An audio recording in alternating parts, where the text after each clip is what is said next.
The war between the Germans and the Russians started, and they moved us from one gold mine to another, called Jumba, which was a huge gold mine, and also had a lot of Poles working there. Then they started to take the Russians into the army, and soon I was left by myself as an electrician. Later they brought a lot of Germans from the Volga region. You know the story of the German settlers. They were very intelligent people. They graduated from Leningrad's universities. Stengel, an engineer. He loved Polish literature, Mickiewicz's poems, Sienkiewicz's historical novels. He loved to read them. He had tuberculosis. His wife, a beautiful woman, she was also an engineer.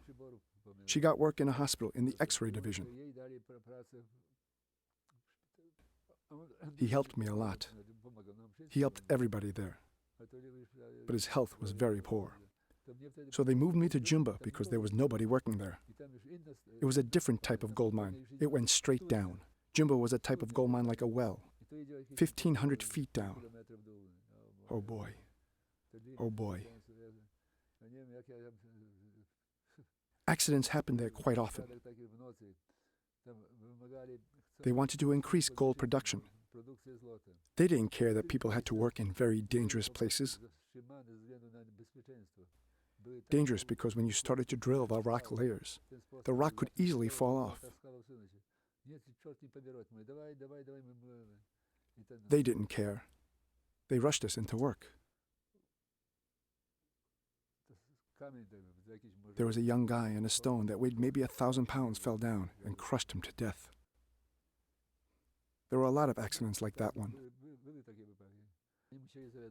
We learned that Polish people could join the Polish army, forming in the Soviet Union. Of course I wanted to join, but it wasn't easy. Everybody had to go through a Russian army recruiting committee. There was always one Pole in every committee. In mine, it was Captain Donsky. That was helpful.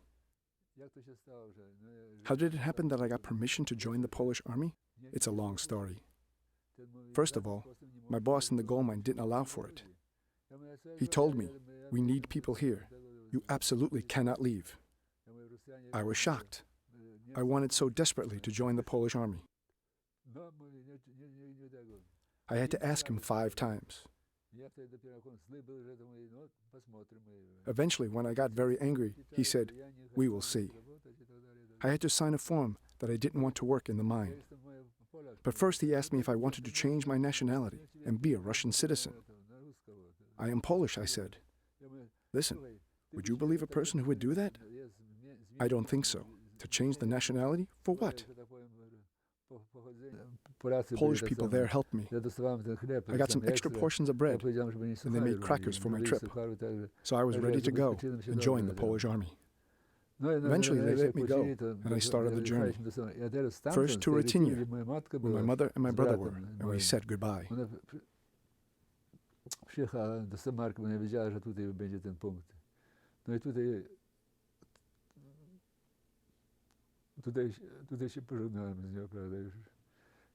from that time, we didn't see each other for 25 years. Not until I went back to Poland to visit in 1965. I was afraid to go back because of the communistic government. But my brother came to visit me, first in America in 1964, and he reassured me that I would be fine. My brother fought during the war under General Berling in the Air Force. So returning to my escape to the Polish army, that I was one of the lucky ones. Sometimes a small thing, like the doctor from the army committee saying that you are not healthy, would keep you in Siberia. I got free and was set to journey with the other Polish people to Tashkent. And from Tashkent to Gazar. It was a terrible journey. We traveled by trucks. They put us together with the Germans that they were taking to work someplace else. They put maybe 15 Polish people and maybe 15 Germans into this truck. It was April already. The beginning of April, and the roads were covered with melted snow, mud, and water. And in one place, our truck got stuck in it.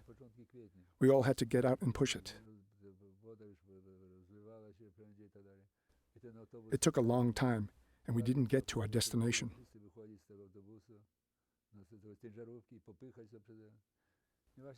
We had to stay overnight in a small village. We went to look for a place to sleep, and in one house there was a Russian woman.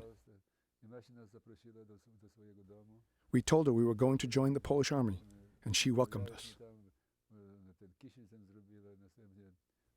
She gave us some food, and we talked. She told us that she had 2 sons. One was killed already, and the second one still was in the army. And she didn't know if he was still alive or what had happened to him. She was so nice to us. She wanted us to sleep in the bed, but we couldn't accept this generous offer. And eventually we slept on the mattress on the floor. She wished us all the best. She was so emotional. She said, "Go with God." In the morning we woke up, ate a little, and on the truck we went to the train station, and on the train to Tashkent, and then on to Guzar.